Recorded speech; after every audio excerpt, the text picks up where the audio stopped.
Hello, I'm Xell and welcome to League News. In today's episode, we'll be talking about the changes in patch 3.14, a new champion that was just revealed, and an update on the challenger scene here in North America.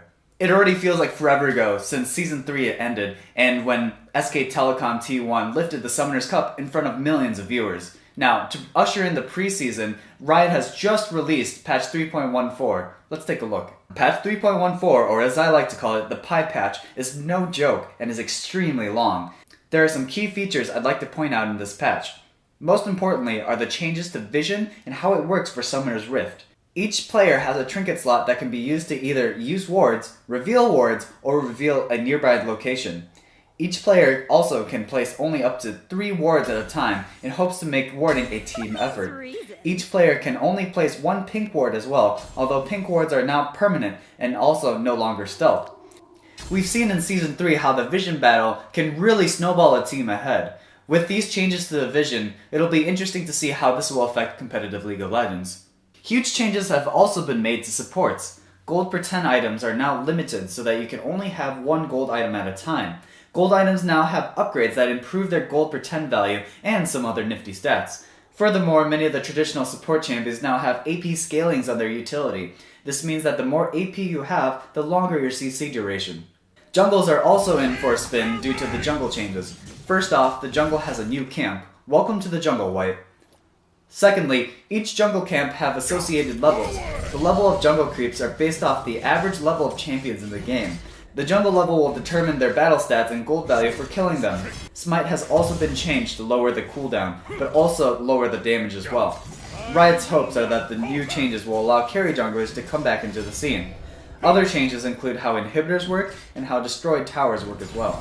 For more info on the patch, click the link on the screen to hear what former pro jungler and now coach for Curse Gaming, St. Vicious, has to say about the new patch. In my opinion, the patch really aims to limit the snowballing that happens in Summoner's Rift. Riot recently revealed a new champion, Yasuo the Unforgiven. He is a katana-wielding samurai warrior who harnesses the power of wind to cut down his foes. He is a Ronin, desperate to restore his honor after being wrongfully blamed for the death of one he was supposed to protect. Although no numbers have been released, the description for his abilities have been. Yasuo will have a resource bar similar to Tryndamere's Rage or Renekton's Fury. For Yasuo, his resource bar is called Flow and increases as he moves. Yasuo's ability described what seems to be a form of CC called Airborne. It is yet to be seen if this means knocked up or something unique strictly to Yasuo. Yasuo also has an ability that can block projectiles, which is another ability that has yet to be seen in League of Legends. Overall, I'm very excited to see what this champion will do and can't wait to see the numbers that are released on the PBE.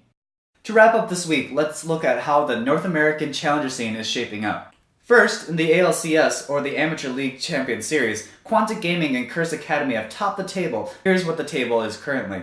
ALCS will continue from the 22nd to the 24th with 12 more games over these days, including very important games for Quantic, who will have to play Leon and VVV Gaming to stay on the top of the table. In particular, Quantic Gaming have struggled against VVV in the past, so be sure to watch those games.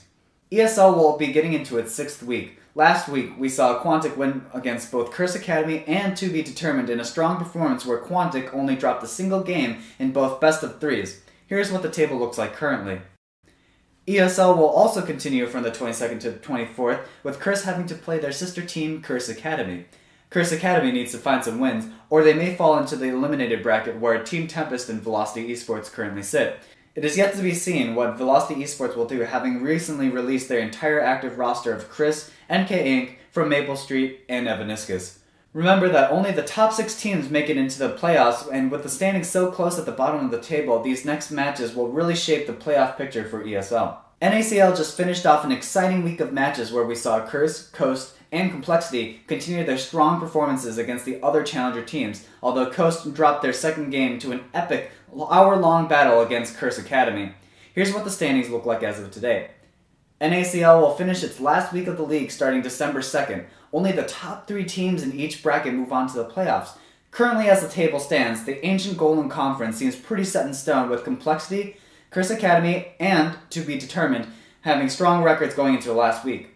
In the Elder Lizard Conference, only Team Coast and Curse Gaming look to be secure going into Week 8. VVV, Velocity, and Cognitive will be all fighting it out for the last playoff spot. Again, only the future will tell what Velocity intends to do without a League of Legends team currently. Finally, the North American Season 4 Promotion Tournament Qualifier will be continuing into its group stages where 8 teams are fighting for the last 2 slots for the North American Promotion Tournament, which will decide who gets a spot in the LCS. Here is a look at the tables for both groups. The Promotion Tournament Qualifier will start on the 23rd with games from Group A. That's it for this episode of Xell TV League News. This is Xell signing off.